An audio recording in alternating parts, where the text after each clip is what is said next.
Hey, welcome to Wrestling Up on FreeFM, ArrowFM, and MP. As always, I'm Grady, and live on Discord we got Josh. Hey! The big tentpole this weekend, Elimination Chamber, 4 matches, couple of chamber matches, couple of title matches. As always, let's run down those results. First up, World Heavyweight Championship was on the line. CM Punk, Finn Balor. Punk risking that WrestleMania main event. We were so certain Finn Balor had no chance to win it, and, well, he proved us all right. Yeah, but it was a good match, and it served its purpose. It gave people a chance to remember why people liked Finn in the first place, and it ultimately bleeds into the overarching storyline for Finn anyway. Yeah, it was a good little one-off, right? As you say, it put on a good match. You can't just not have world title matches between Rumble and WrestleMania, so good little filler match. Finn Balor, I did recognize there was a moment where he almost called the Judgment Day down for help, chose not to, still lost the match.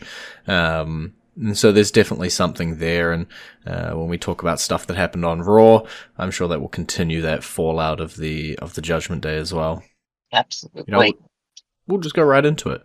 Dominic Mysterio lost his Intercontinental Championship on Raw to Penta, thanks to a curse by Danhausen. We can get to that part later, but the Judgment Day, you know, we lose a title opportunity, we lose a title.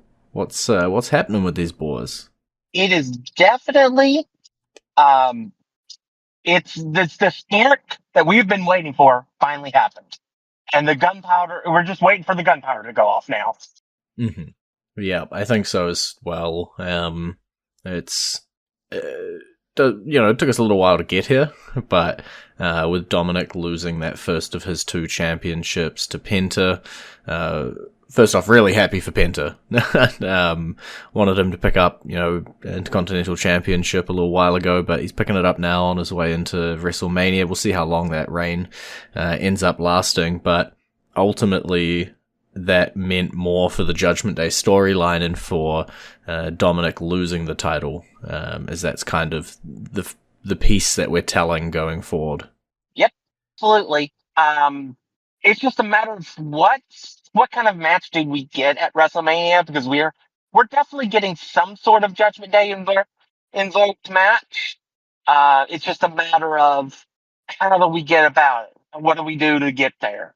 Yeah, I did wonder if maybe they'll continue to build it around the Intercontinental Championship, but that's potentially a little bit harder now that Penta has the title. You know, if Dominic still had the title, maybe you could do something there with him and Finn.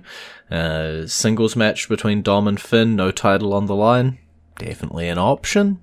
I'd like to see it. I don't know if other folks would think that it has enough grandiosity to be on WrestleMania, but yeah, we'll start to see how it all starts to shape up, especially as well with Dominic defending that AAA championship at Rey de Reyes as well, sort of piecing where his future is going to go, because we do have those parallel tracks for Dominic that we do have to follow.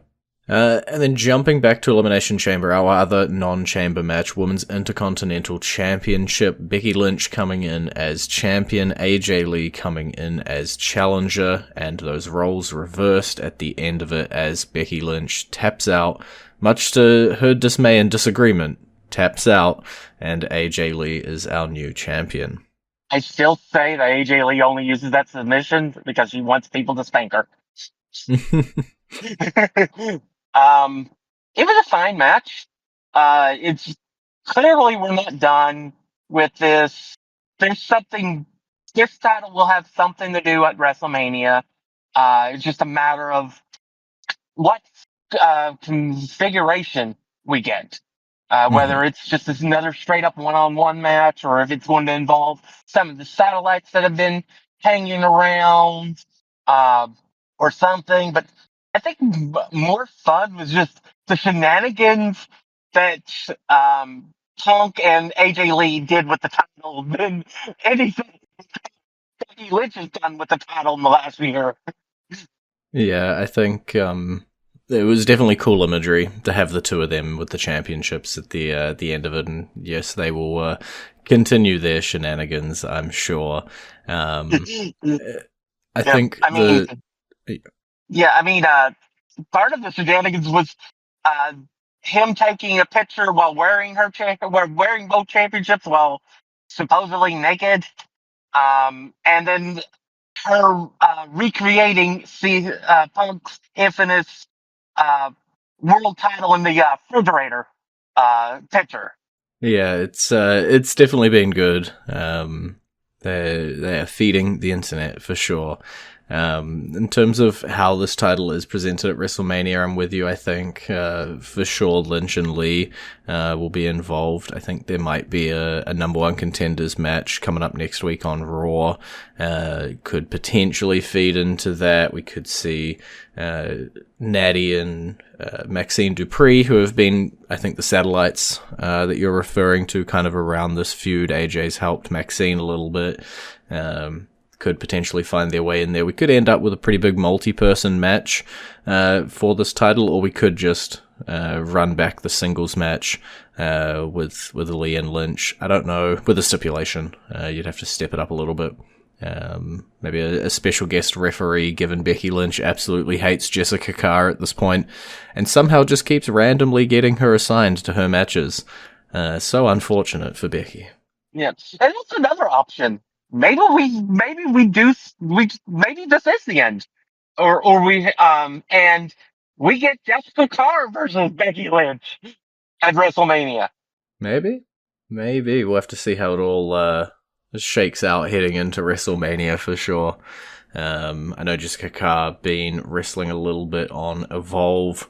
Definitely possible.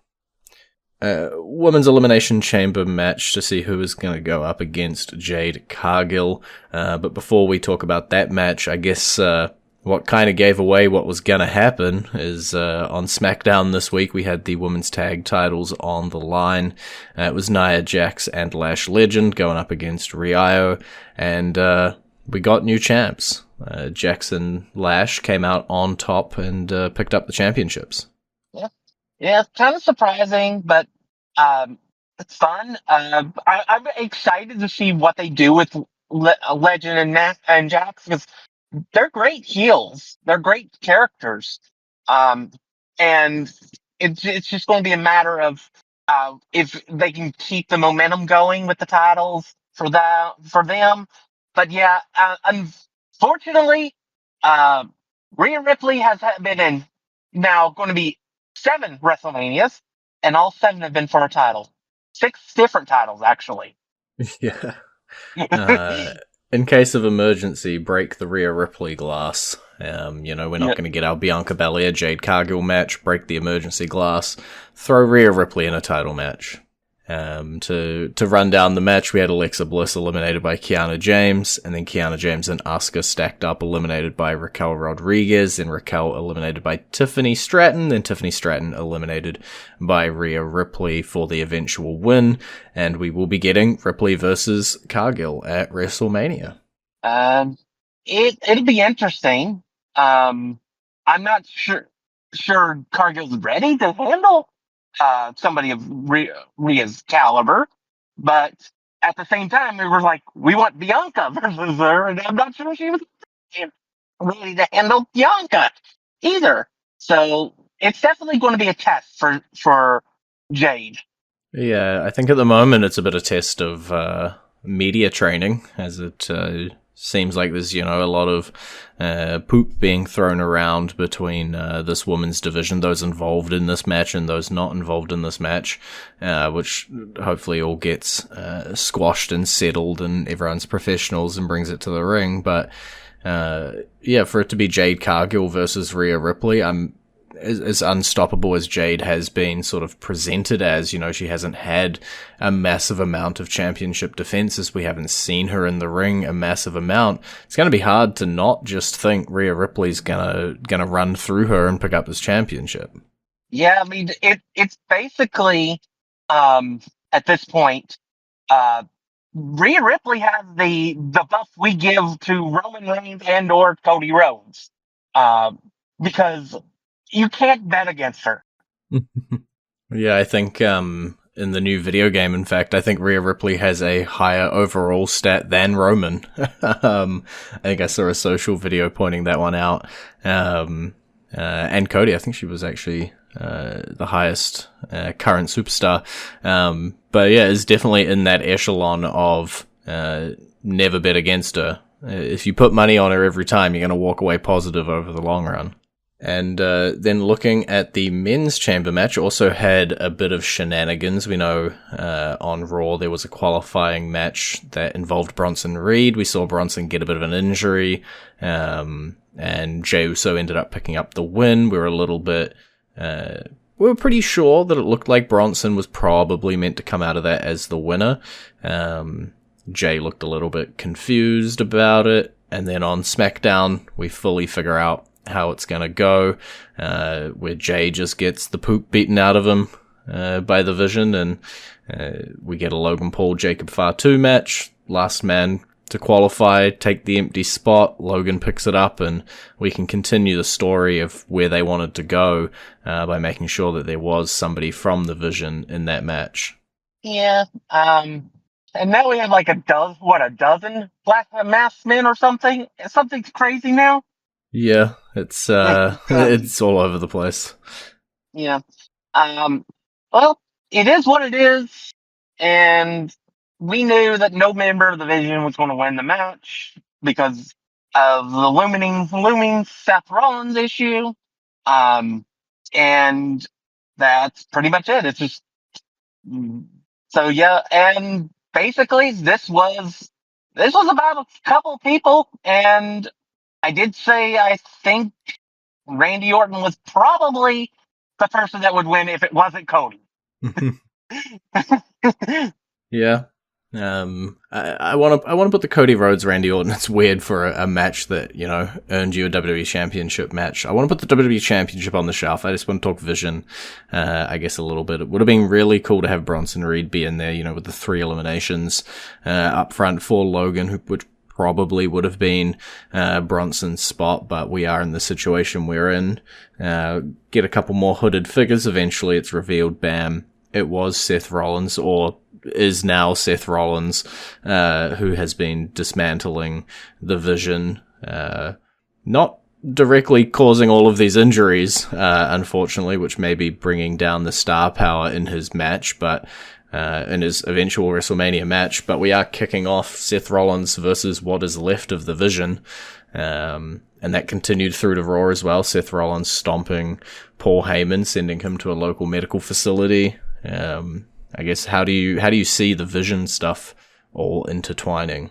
At this point, there's only 2 healthy members of the Vision, so at this point, it's going to be either Logan Paul and Austin Theory versus Seth Rollins and LA Knight, or Seth Rollins and Jey Uso. Yeah, I think both of those do make sense, right? We saw this week Usos, LA Knight. It was probably meant to be those 4 in all honesty, but this is where we are with the 2 of them, and I think you can do something with the Usos with the tag titles and spin them off and do something over there instead. So for me, LA Knight makes a bit more sense to be that tag partner with Seth, but you never know with LA Knight. Sometimes he's featured, sometimes he's not featured.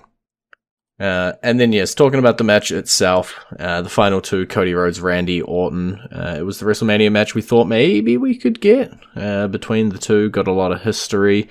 Ultimately, Drew McIntyre coming in, costing Cody Rhodes one more time his opportunity from challenging for this title again. Randy Orton comes out as the winner. Fast forward. We've got a match this SmackDown where it will be Cody Rhodes challenging for Drew McIntyre's championship due to his actions. We've got Jacob Fatu in that last qualified spot. Drew McIntyre interfering in that as well. There's a lot more involved, right? I'd be shocked if we made it to WrestleMania and it was just a straight up Randy Orton versus Drew McIntyre match.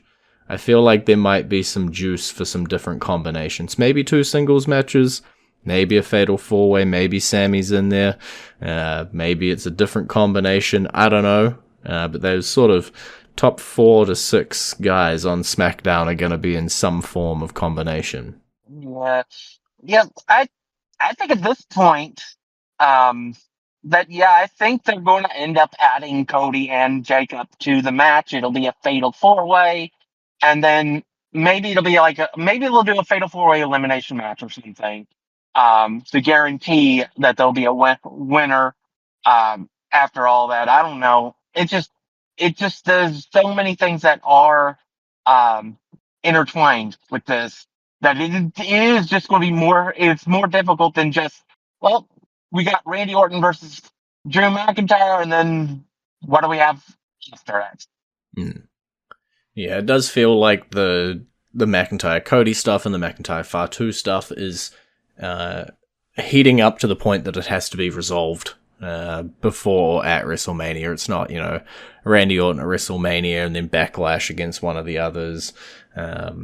They are specifically intertwined for a reason, but we don't know exactly how it's going to look.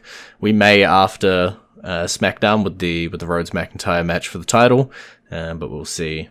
Maybe we'll talk next week, I guess, about what sort of combination has spun out of that one.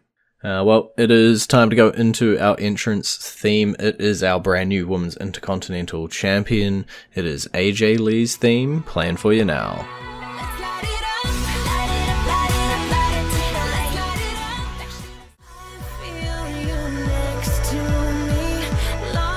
And you're back to Wrestling Roundup on FreeFM, ArrowFM, and NPR. I'm Grady, he's Josh. Coming up this weekend, it never stops. NXT Vengeance Day, their next big show. We are recording this prior to NXT airing this week, so if there are any changes to this card from NXT this week, I apologize for the outdated information, but we will talk about what we can. And just for the sake of time, I want to talk about the 2 title matches, just in case we do run out of time. But the NXT Championship is on the line. Joe Hendry, our new champion. I hope you believe in him because he is going up against Ricky Saints. Should be fun. I don't see Joe losing it this early into his title reign. So I've been more surprised about other things. Because I didn't expect Ricky Saints to lose the title to Obafemi. And that happened. So, but yeah, I think Joe holds the title for a few months, 3-4 months, I don't know. But I just don't think it's now for him to lose it. Yeah, I agree. I think having the big ladder match and having his crowning moment with the championship off of that, it does feel like it takes a little away from it to immediately lose the title a couple of weeks later. I think he'll make it definitely to stand and deliver, depending who his opponent is there. Right now, I don't think he has anybody super standing up to him that I think can take the championship. I think Ricky's not going to take another run at it. Looking at the other people in the ladder match, there's not really any big threats at the moment to come on up. Maybe Ethan Page. Now That's that he's, what I was going to suggest. Yeah, championship list. Maybe he can come on up and take it off of Hendry. Probably the next biggest threat, I guess, from that men's roster. Unless they want to bring down Powerhouse Hobbs, who hasn't been doing a lot since the Royce Keys, since the Rumble. You got to build this men's roster up and build them up pretty fast. Sorry, were you going to mention something about Ethan Page, were you? Oh, no. Okay. I was just going to suggest him, and then you suggested him anyway, so... There we go. Great minds and all that. We also got the NXT Women's North American Championship on the line. Izzy Dame, Tatum Paxley, clashing once again. Do we believe in Tatum? Do we believe in her? I want to say yes, but I don't know if WWE does, to be honest. That said, I'm not sure they believe in Izzy Dame either. So, I don't know. I'll go 60-40 and say title changes hands, because I don't think they really care that much about that particular title's changing hands so quickly. Yeah, I'm with you on that one. I think the story and the momentum is there for Tatum more than it is for Izzy. Bit of a shock, Izzy picking up the championship in the first place, and whereas Tatum, has got the crowd pretty firmly behind her, got everybody supporting her. It would make a lot of sense for her to overcome the people who turned on her once more. I don't know. As you say, though, it could very easily just go Izzy. We call the series over, and Izzy finds the next person to feud with, and Tatum may struggle without the championship to find her next feud. We'll have to see what spins out of that match. But fingers crossed, either a championship win or a pretty positive feud coming out of it, because I do like what Tatum brings to the table. And then it's actually, a women's heavy pay-per-view, because we also have an NXT Underground match, Lola Voice versus Kalani Jordan. We've seen quite a bit out of Lola on AAA, but, back on NXT going up against Kalani Jordan, who's getting just a little bit of an edge to her. At this point, I think with NXT Underground matches, that's pretty much Lola's match. I would be shocked if she loses. Yeah, that's fair. I kind of agree. I think it's, Jordan won, I think, at least once by submission, but it was because of an injury. They've been going back and forth quite a lot, and I just feel like Lola Vice needs the momentum, or is going to be featured a little bit more. I'm not really sure. I do like both of these women. I would be happy both of them, going for women's title, going for North American title. But it is cool to have so many feuds going that are not title involved as well. And so I will also tip towards Lola Vice, but if it is Kalani Jordan that comes out on top, I do hope that she embraces that edge that she's going to bring to the NXT Underground match a lot more. See her be, a little bit more heelish, a little bit more scrappy, a little bit more fighty, which has been a good transition so far. I just want us to go over that cliff and really commit to it. And then the last match, Blake Monroe, the former North American champion until we switched the title around a couple of times that we weren't expecting, due to, mishaps here and there, going up against Jada Parker, bit of a long-standing NXT Women's Roster member. They hate each other quite a bit at this point. It seems like everybody hates Blake Monroe, storyline-wise, which works pretty well here, but where do you think that one's going to sit? Blake Monroe comes out on top, possibly with a bit more momentum than Jada has? No, I think Jada Parker wins. Alrighty. Because I think Blake is the kind of character that can keep their momentum and keep their hate just by what they can say on the mic and stuff. So they don't need always to win in order to keep their momentum and stuff. Mm-hmm. And I think this is going to be about building Jada up. Yeah, that's fair. I just don't know quite how they want to use Blake Monroe yet. It feels like they're still kind of recovering from the championship loss. And this will be telling, as you say, if Jada comes out on top, then that's who they're building. Blake Monroe not hurt at all. If Blake Monroe comes out on top, Jada's probably, knocked back a little bit, but means that maybe Blake's going to head up to, world title, NXT Women's title, or back into the championship picture. I don't know. There's quite a bit that could happen out of this, and I think that's going to show us what that sort of both of these matches, the Vice Jordan and the Monroe Parker match, kind of show us what that mid card for the woman is going to look like. We only got like a minute left, but I don't know if you saw much of his shtick on AEW or the Independents prior to this, but what was your thoughts, I guess, on the debut of the man in the box, Danhausen, both at the pay-per-view and then his appearance on Raw? I think we talked about it already, cursing Dominic Mysterio, leading to his title loss. I'm very interested. I always like comedy characters. So from what I could gather, just based on what I saw from the debut and on Raw, and a little bit of what I've seen, like screen caps and stuff of things that he's posted since the debut on Twitter, I think I'm gonna like him. Okay.